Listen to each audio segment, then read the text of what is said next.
Ranking पीडिया education YouTube channel पर आप सभी का स्वागत है। यह वीडियो सामान्य विज्ञान के टॉपिक रसायन विज्ञान का लेक्चर नंबर 4 है और इस वीडियो में हम इस टॉपिक से जुड़े हुए कुछ इंपॉर्टेंट कॉम्पिटिटिव एग्जाम्स में पूछे गए क्वेश्चंस डिस्कस करेंगे, जिस टॉपिक का नाम है धातु, खनिज एवं अयस्क। तो स्टूडेंट्स, अगर आपने अभी तक हमारा YouTube channel Rankingpedia Education subscribe नहीं किया है तो इसे ज़रूर सब्सक्राइब कर लें और हमारे एप्लीकेशन रैंकिंग पीडिया एजुकेशन को तुरंत इंस्टॉल कर लें, जहां पर आपको अपकमिंग और प्रीवियस क्लास के notes YT class note section पर एप्लीकेशन में देखने को मिल जाएंगे, जहां से आप उसे फ्री में एक्सेस कर सकते हैं। तो चलिए स्टूडेंट्स, कुछ इंपॉर्टेंट क्वेश्चंस देख लेते हैं इस टॉपिक से जुड़े हुए। धावन सोडा या धावक सोडा साधारण नाम है, तो यह है सोडियम कार्बोनेट का। किसका है यह साधारण नाम? या सिंपल नेम है सोडियम कार्बोनेट का, धावक सोडा या फिर धावन सोडा। चलिए अगले क्वेश्चन पे आते हैं। खाद्यान्नों के संरक्षण हेतु प्रयोग क्या किया जाता है? तो सोडियम बेंजोएट का प्रयोग करते हैं। यह एक तरह का कंपाउंड होता है। खाद्यान्न के संरक्षण में सोडियम बेंजोएट का इस्तेमाल किया जाता है। चलिए अगले क्वेश्चन पे आते हैं। बेकिंग सोडा क्या है? यह होता है NaHCO3। क्या होता है यह होता है NaHCO3, जिसमें सोडियम का एक एटम, हाइड्रोजन का एक एटम, कार्बन का एक एटम और ऑक्सीजन के 3 एटम्स होकर पूरा मॉलिक्यूल बनाते हैं NaHCO3। यह होता है बेकिंग सोडा। चलिए अगले क्वेश्चन पे आते हैं। खाने का सोडा है तो वह है सोडियम बाइकार्बोनेट। खाने का सोडा क्या होता है? वह होता है सोडियम बाइकार्बोनेट। चलिए अगले क्वेश्चन पे आते हैं। कैल्शियम कार्बोनेट का एक रूप बताइए। वह है चूना पत्थर। क्या रूप है यह? कैल्शियम कार्बोनेट का एक रूप है चूना और पत्थर। चलिए अगले क्वेश्चन की तरफ आते हैं। प्लास्टर ऑफ पेरिस किस चीज का एक उत्पाद है? तो वह है कैल्शियम का। किसका है वह है कैल्शियम का। कैल्शियम से मिलकर जो है प्लास्टर ऑफ पेरिस बना है, या एक तरह का उत्पाद होता है। चलिए अगले क्वेश्चन पे आते हैं। कैल्शियम सल्फेट यानी निर्जल इस रूप में जाना जाता है, तो वह है जिप्सम। जिप्सम ग्रुप में जो है कैल्शियम सल्फेट को जानते हैं। चलिए अगले क्वेश्चन की तरफ आते हैं। प्लास्टर ऑफ पेरिस में किस सल्फेट का एक महीन जो है सफेद पाउडर होता है? तो वह होता है कैल्शियम सल्फेट का। किसका होता है? वह होता है कैल्शियम सल्फेट का। चलिए आते हैं अगले क्वेश्चन के पास। संगमरमर का एक प्रमुख घटक है, तो वह होता है कैल्शियम कार्बोनेट। क्या होता है प्रमुख घटक संगमरमर का? Calcium carbonate. चलिए अगले क्वेश्चन पे आते हैं। वह धातु जो ठंडे पानी से प्रतिक्रिया यानी प्रोसेस नहीं करता है, लेकिन गर्म करने पर वाष्प से प्रतिक्रिया करता है, तो वह है एल्यूमिनियम। वाष्प यानी वेपर्स। तो वह धातु है एल्यूमिनियम, जो कि ठंडे पानी से प्रोसेसिंग नहीं करता है, लेकिन गर्म होने करने पर जो है वह वाष्प से जो है प्रतिक्रिया करता है, यानी प्रोसेस करता है, रिएक्ट करता है। चलिए अगले क्वेश्चन पे आते हैं।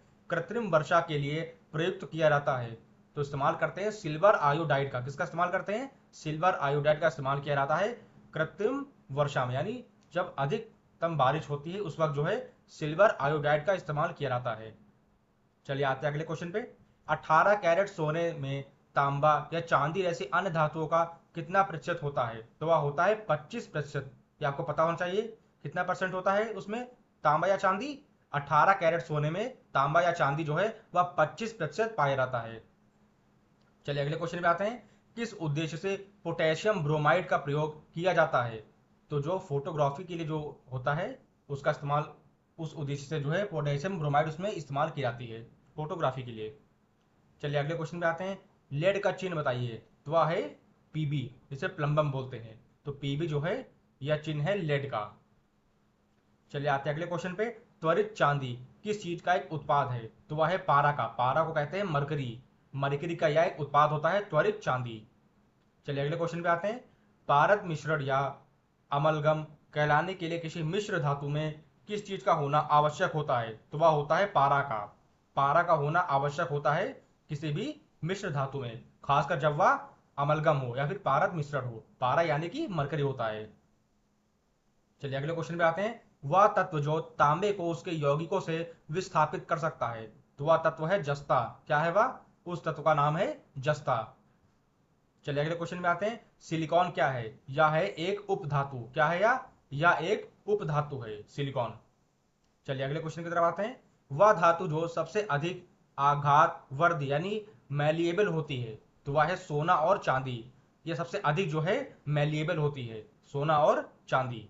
इकलौती ऐसी धातु है जो कि सभी धातुओं में से सबसे ज्यादा मैलिएबल होती है, यानी आघात वर्ध होती है। चलिए अगले क्वेश्चन पे आते हैं। वह धातु जिसे मानव ने सर्वप्रथम प्रयुक्त की है, तो वह है तांबा। तांबा को जो है मानव जाति ने सबसे पहले जो है इसको प्रयुक्त किया था, यह एकमात्र ऐसी धातु है जिसका नाम है तांबा। लोहे का सबसे शुद्ध रूप क्या है, तो वह है पिटवा लोहा। जो पिटवा लोहा होता है या प्योरेस्ट फॉर्म होता है लेड का, यानी लोहे का, यानी आयरन का। ठीक है, अगले क्वेश्चन पे आते हैं। भारत में पाया जाने वाला एक गैर धात्विक खनिज है, तो वह है पायरोफाइलाइट। क्या है वह है पायरोफाइलाइट, जो कि भारत में पाया जाने वाला एक गैर धात्विक खनिज है, जो कि धात्विक नहीं है। चलिए अगले क्वेश्चन पे आते हैं।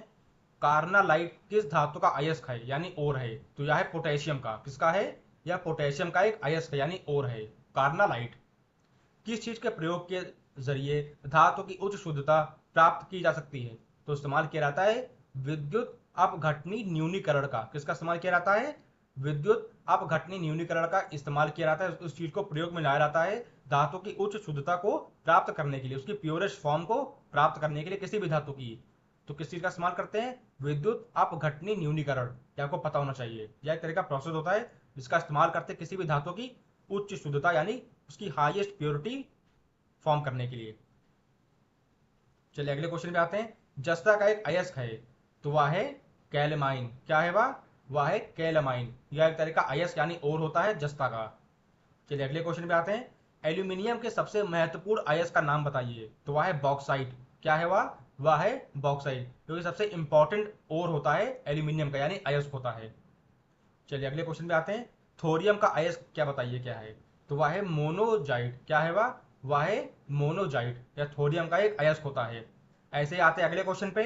मैग्नेटाइट क्या है, तो वह है Fe3O4। क्या है यह है Fe3O4, या एक मैग्नेटाइट है। ऐसे आते हैं अगले क्वेश्चन पे। वह प्रक्रिया जिसमें एल्यूमिनियम की वस्तुओं पर एल्यूमिनियम की एक मोटी ऑक्साइड परत को विकसित किया जाता है, जिसे एक आकर्षक परिसज्जन के लिए रंगा जाता है, तो वह है एनोडीकरण। क्या है वह है एनोडीकरण। ऐसे ही आते हैं अगले क्वेश्चन पे।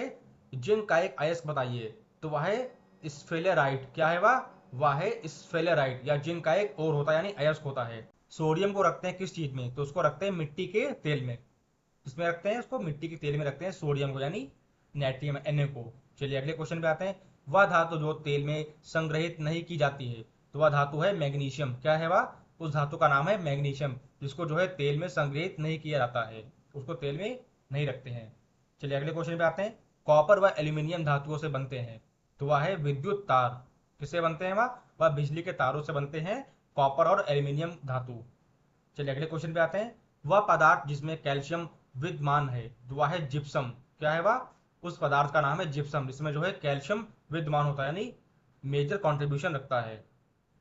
चलिए आते हैं अगले क्वेश्चन पे। भविष्य का धातु कहा जाता है किस चीज को, तो एल्यूमिनियम को कहते हैं भविष्य का धातु, यानी फ्यूचर एलिमेंट कहते हैं एल्यूमिनियम को। ये आपको पता होना चाहिए कि फ्यूचर एलिमेंट किससे कहा जाता है, तो भविष्य का धातु कहते हैं एल्यूमिनियम को।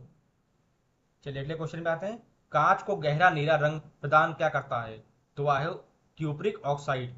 क्या करता है, एक कंपाउंड है क्यूप्रिक ऑक्साइड, या जो है कांच को गहरा नीला रंग देता है। ऐसे ही आते हैं अगले क्वेश्चन पे। स्टेनलेस स्टील एक मिश्र धातु है जिसमें लोहे के साथ मिलाते हैं किस चीज को, तो वह धातु है क्रोमियम। क्रोमियम को मिलाते हैं उसको लोहे के साथ, स्टेनलेस स्टील की धातु को।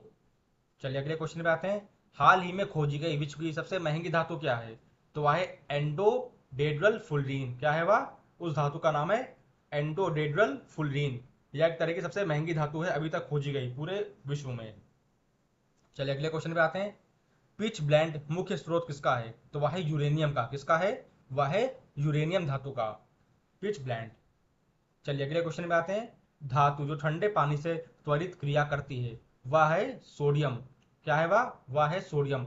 सोडियम एकमात्र ऐसी धातु है जो कि ठंडे पानी से त्वरित क्रिया करती है, यानी तुरंत जो है रिएक्शन करती है, तुरंत रिएक्ट हो जाती है। चलिए अगले क्वेश्चन में आते हैं।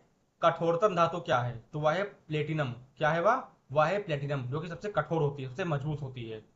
ऐसे अगले क्वेश्चन में आते हैं। मूल तत्व क्या है, वह है रेत। क्या है मूल तत्व है रेत। ऐसे अगले क्वेश्चन पे आते हैं। स्वतंत्र अवस्था में पाई जाने वाली धातु क्या है, तो वह है सोना, क्या आपको पता ही होगा कि सोना जो है एकमात्र ऐसी धातु है जो कि स्वतंत्र अवस्था में पाई जाती है। ऐसे ही आते हैं अगले क्वेश्चन पे, आभूषणों में प्रयुक्त किया जाता है क्या? तो गार्नेट को जो है प्रयोग करते हैं आभूषणों में। ऐसे अगले क्वेश्चन पे आते हैं, धातुएं ताप की अच्छी चालक होती हैं क्योंकि उसका कारण यह है कि उनमें जो है स्वतंत्र रूप से इलेक्ट्रॉन पाए जाते हैं। इस वजह से जो है वह अच्छी चालक होती हैं, अच्छी कंडक्टर होती है, गुड कंडक्टर होती हैं वह सभी धातुएं ताप की यानी टेम्परेचर की, क्योंकि उनमें जो है जो इलेक्ट्रॉन्स पाए जाते हैं वह इंडिपेंडेंट होते हैं, वह पूरी तरह से आजाद होते हैं, स्वतंत्र रूप से होते हैं, उसमें कहीं भी मूव कर सकते हैं। ऐसे आते हैं अगले क्वेश्चन पे, एक यौगिक नहीं है तो वह है लौह। लौह जो है एक यौगिक नहीं है। चलिए अगले क्वेश्चन पे आते हैं, लोहे की कील कॉपर सल्फेट के घोल में डुबोने के बाद कैसी हो जाती है? तो वह हो जाती है भूरे रंग की। कैसी हो जाती है वह? उसका रंग हो जाता है भूरा, जब उसे हम सल्फेट के घोल में डुबोते हैं, कॉपर सल्फेट के घोल में डुबोते हैं तो उसका रंग भूरा हो जाता है। चलिए अगले क्वेश्चन पे आते हैं, लोहे को जंग लगने से बचाने के लिए उस पर जस्ते की परत चढ़ाने की प्रक्रिया को क्या जाना जाता है? तो उसे कहते हैं गैल्वेनीकरण। क्या कहते हैं उसे? उसे कहते हैं गैल्वेनीकरण यानी गैल्वेनाइजेशन, उसे इंग्लिश में कहते हैं इस प्रोसेस को। जब लोहे की पर जो है जंग लग जाती है, उस चीज को बचाने के लिए उस जस्ते का की परत जो है इस पर चढ़ाई जाती है, इस पूरी प्रोसेस को कहते हैं गैल्वेनीकरण। ऐसे ही आते हैं अगले क्वेश्चन पे, सर्वाधिक अभिक्रियाशील धातु क्या है? तो वह है सोडियम। हाईएस्ट रिएक्टिव जो एलिमेंट है अभी तक वह है सोडियम, या बहुत जल्दी जो है रिएक्ट कर जाता है। चलिए अगले क्वेश्चन पे आते हैं, धातु ऑक्साइडों को अपचयित करके धातु प्राप्त करने की सर्वाधिक उपयुक्त विधि क्या है? वह है तापन। क्या है वह विधि है तापन। ऐसे ही आते हैं अगले क्वेश्चन पे, कौन सी एल्यूमिनियम की मोटी ऑक्साइड परत बनाने की एक प्रक्रिया है? तो वह प्रक्रिया है एनोडाइजिंग। क्या है वह? उस प्रक्रिया का नाम है एनोडाइजिंग, जो कि एल्यूमिनियम की मोटी ऑक्साइड की परत बनाने के लिए इस्तेमाल में आती है। चलिए अगले क्वेश्चन पे आते हैं, दुर्बल विद्युत अपघट्ट यानी इलेक्ट्रोलाइट क्या है? वह है इथेनॉइक अम्ल। अम्ल यानी एसिड, वह है इथेनॉइक अम्ल यानी इथेनोइक एसिड जो है यह एक तरह का इलेक्ट्रोलाइट होता है, यानी दुर्बल विद्युत अपघट्य होता है। ऐसे ही आते हैं अगले क्वेश्चन पे, निम्न धातुओं में सबसे अधिक प्रतिक्रियाशील धातु कौन सी है? तो वह है कैल्शियम। क्या है वह? उस धातु का नाम है कैल्शियम, जो कि सबसे अधिक जो है प्रतिक्रियाशील होती है। चलिए अगले क्वेश्चन पे आते हैं, लोहे को जंग से सुरक्षित रखने के लिए किस विधि का उपयोग किया जाता है? तो वह विधि है यशत लेपन। क्या है वह विधि है यशत लेपन। उस लोहे की जंग को सुरक्षित रखने के लिए उसमें जो है लोहे पर जो है यशत लेपन किया जाता है ताकि उस पर जंग ना लगे उस लोहे पे। ऐसे ही आते हैं अगले क्वेश्चन पे, गैल्वेनीकरण प्रक्रिया में निम्न धातु का प्रयोग इस्पात का सुरक्षा आवरण बनाने के लिए किया जाता है। तो वह है जस्ते यानी जिंक का। किसका करते हैं? जस्ते का करते हैं, जस्ते को कहते हैं इंग्लिश में जिंक, Zn। चलिए अगले क्वेश्चन पे आते हैं, सबसे अधिक अभिक्रियाशील है तो वह है पोटेशियम। अभी बात करी थी हमने कि सबसे अधिक जो है प्रतिक्रियाशील क्या है धातु? वह है कैल्शियम। ऐसे ही सबसे अभिक्रियाशील धातु कौन सी है? वह है पोटेशियम। यह आपको पता होना चाहिए, सबसे अधिक जो है प्रतिक्रियाशील धातु कौन सी है? वह है कैल्शियम। और जब पूछा रहा है कि सबसे अधिक जो है अभिक्रियाशील धातु कौन सी है, तो वह है पोटेशियम धातु। चलिए अगले क्वेश्चन पे आते हैं, जल की कठोरता को व्यक्त किया जाता है किस चीज से? तो उसको व्यक्त करते हैं पीपीएम से, पार्ट्स पर मिलियन से करते हैं उसको, यानी पीपीएम से करते हैं उसकी कठोरता को व्यक्त जल की। चलिए अगले क्वेश्चन की तरफ आते हैं, पानी के एक अणु में यानी पानी के एक एटम में हाइड्रोजन और ऑक्सीजन के द्रव्यमानों का अनुपात होता है। तो वह होता है 1.8। कितना होता है वह होता है 1.8 का, क्योंकि H2O होता है तो हाइड्रोजन जो है उसका एटॉमिक नंबर 1 ही होता है और ऑक्सीजन होता है 8 पे, तो 1.8 होता है पानी के अणु, उसमें होते हैं 1.8। हाइड्रोजन हो गया 1 और ऑक्सीजन का द्रव्यमान हो गया 8। ऐसे ही आते हैं अगले क्वेश्चन पे, हाइड्रोजन आवर्त सारिणी के किन दो समूहों के गुणों से मेल खाता है? तो वह दो समूह है, समूह 1 और समूह 17। वह सीरीज कौन सी है? वह है सीरीज 1 और सीरीज 17, यानी समूह 1 और समूह 17 से जो है हाइड्रोजन आवर्त सारिणी में जो है इन दोनों समूहों से मेल खाता है, इन सबकी प्रॉपर्टीज से, समूह 1 और समूह 17 से। चलिए आते हैं अगले क्वेश्चन पे, कथन को पूरा करें, सोडियम हाइड्रोजन कार्बोनेट का उपयोग किया जाता है किस चीज में? तो उसका करते हैं सोडा एसिड अग्निशामक में। किसका करते हैं उसका उपयोग किया जाता है सोडा एसिड अग्निशामक में। चलिए अगले क्वेश्चन की तरफ आते हैं, निम्न आयन जल की कठोरता के लिए क्या चीज जिम्मेदार होती है? तो वह है कैल्शियम और मैग्नीशियम के आयन। यानी कि जब आयन जल की जो कठोरता होती है वह कठोर कैसे हो गया, तो उस चीज के लिए जो जिम्मेदार होता है वह होते हैं कैल्शियम के आयंस और मैग्नीशियम के आयंस। इसकी वजह से जो है वह आयन जल जो है वह कठोर हो जाता है और भी मजबूत हो जाता है, उसकी डेंसिटी बढ़ जाती है। चलिए आते हैं अगले क्वेश्चन पे। जल की स्थायी कठोरता दूर करने के लिए किस चीज का उपयोग किया जाता है? तो वह है वॉशिंग सोडा। किसका इस्तेमाल करते हैं? वॉशिंग सोडा का इस्तेमाल किया जाता है जल की स्थायी कठोरता को दूर करने के लिए। ऐसे ही आते हैं अगले क्वेश्चन पे। हाइड्रोजन क्लोराइड क्या है? वह है द्विपरमाणु। क्या है वह? वह है द्विपरमाणु। आपको पता होना चाहिए कि द्विपरमाणु क्या होता है। वह होता है हाइड्रोजन क्लोराइड। चलिए अगले क्वेश्चन पे आते हैं। निम्न पदार्थ विरंजन यानी ब्लीचिंग में क्लोरीन के विकल्प के रूप में प्रयोग किया जाता है। तो वह है हाइड्रोजन परऑक्साइड। क्या है वह? वह पदार्थ है हाइड्रोजन परऑक्साइड, यानी कंपाउंड एक है, एक तरीके से हाइड्रोजन परऑक्साइड, जिसका जो है ब्लीचिंग में क्लोरीन के विकल्प रूप में जो है इस्तेमाल किया जाता है। यानी अगर क्लोरीन आपके पास नहीं है तो आप ब्लीचिंग कर रहे हैं तो उस वक्त आप जो है हाइड्रोजन परऑक्साइड नाम का पदार्थ इस्तेमाल कर सकते हैं, इस्तेमाल में ला सकते हैं। चलिए आते हैं अगले क्वेश्चन पे। असंतृप्त कार्बनिक यौगिक किस चीज के साथ जलते हैं? वह है धुएं वाली पीली लौ के साथ जलते हैं। वह जो है धुएं वाली पीली लौ के साथ जलते हैं असंतृप्त कार्बनिक यौगिक। चलिए आते हैं अगले क्वेश्चन पे। निम्न गैस खाद्य उत्पाद में दुर्गंध का कारण बनती है। वह है ऑक्सीजन। वह कौन सी गैस है? वह गैस है ऑक्सीजन, जो कि दुर्गंध का कारण बनती है खाद्य उत्पाद में। चलिए आते हैं अगले क्वेश्चन पे। आवर्त सारणी के समूह ए की कौन सी नरम धातु हवा के संपर्क में आने के कुछ सेकंड के भीतर ही धूमिल हो जाती है? तो वह धातु है सोडियम। क्या धातु है वह? उस धातु का नाम है सोडियम।